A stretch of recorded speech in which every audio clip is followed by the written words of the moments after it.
ഇപ്പോൾ നൽകാൻ കഴിയുന്ന പ്രധാനപ്പെട്ട ഒരു വാർത്ത ഹമാസ് ഇസ്രായേൽ സംഘർഷത്തിൽ ഐക്യരാഷ്ട്രസഭയുടെ ഒരു അടിയന്തര യോഗം ചേരുകയുണ്ടായി. അതിലൊരു വോട്ടെടുപ്പ് നടക്കുകയുണ്ടായി. പാലസ്തീൻ അനുകൂല പ്രമേയത്തിൻ്റെ ഒരു വോട്ടെടുപ്പാണ് നടന്നത്. ഇതിൽ പറയുന്നത് പാലസ്തീൻ അധിനിവേശം ഇസ്രായേൽ എത്രയും പെട്ടെന്ന് അവസാനിപ്പിക്കണം, 1 വർഷ കാലയളവിനുള്ളിൽ അവസാനിപ്പിക്കണമെന്നായിരുന്നു ഈ പ്രമേയം വോട്ടിനിട്ടപ്പോൾ 124 രാജ്യങ്ങളാണ് ഈ പ്രമേയത്തിന് അനുകൂലിച്ച് വോട്ട് ചെയ്തത്. 44 രാജ്യങ്ങൾ വിട്ടുനിന്നു. അതിൽ പ്രധാനം ഇന്ത്യ അതിൽ നിന്ന് വിട്ടുനിന്നു എന്നുള്ളത് തന്നെയാണ്. ഇന്ത്യയുടെ നിലപാട് ഇന്ത്യ വ്യക്തമാക്കുകയും ചെയ്തു. സ്വതന്ത്ര പാലസ്തീൻ എന്ന രാജ്യം വേണമെന്ന് തന്നെയാണ് ഇന്ത്യയുടെ എക്കാലത്തെയും ആവശ്യവും ആഗ്രഹവും. ഒപ്പം തന്നെ ഇസ്രായേൽ എന്ന് പറയുന്ന രാജ്യവുമാണ്. 2 രാജ്യങ്ങൾ ഉണ്ടാകണമെന്നാണ് ഇന്ത്യയുടെ പ്രധാനപ്പെട്ട ആവശ്യങ്ങളിലൊന്ന്.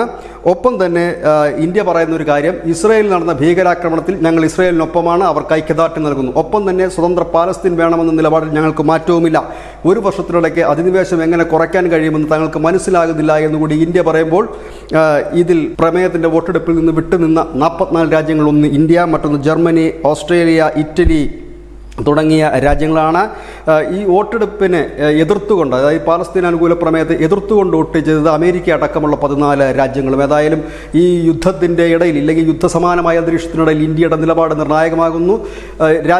ഇന്ത്യയിലുള്ള വിവിധ രാഷ്ട്രീയ പാർട്ടികൾ ഇന്ത്യയുടെ നിലപാടിനെ അപലപിച്ച് രംഗത്തെത്തിയിട്ടുമുണ്ട്. ഇക്കാലം അത്രയും ചേരിചേരാ നയത്തിലൂടെയായിരുന്നു നമ്മൾ മുൻപോട്ട് പോയിരുന്നത്. പക്ഷേ ഇപ്പോൾ ഓരോ കാര്യത്തിനും വ്യക്തത വരുത്തിയുള്ള നിലപാടാണ് നരേന്ദ്രമോദി സർക്കാർ എടുക്കുന്നത്. അത് ഭീകരാക്രമണം, ഇസ്രായേൽ കടന്നു കയറിയുള്ള ഭീകരാക്രമണത്തിൽ അതിൻ്റെ തിക്തഫലങ്ങൾ അനുഭവിച്ച ഒരു രാജ്യം കൂടിയാണ് ഇന്ത്യ. അതുകൊണ്ട് തന്നെയാണ് നമ്മൾ ഇസ്രായേലിനെ പിന്തുണ അറിയിച്ചിരിക്കുന്നത്. ഒപ്പം തന്നെ സ്വതന്ത്ര പാലസ്തീൻ നമ്മുടെ രാജ്യത്തിൻ്റെ നിലപാടാണ്. അതിൽ ഉറച്ചു നിൽക്കുകയും ചെയ്യുന്നു. News desk, news India Malayalam.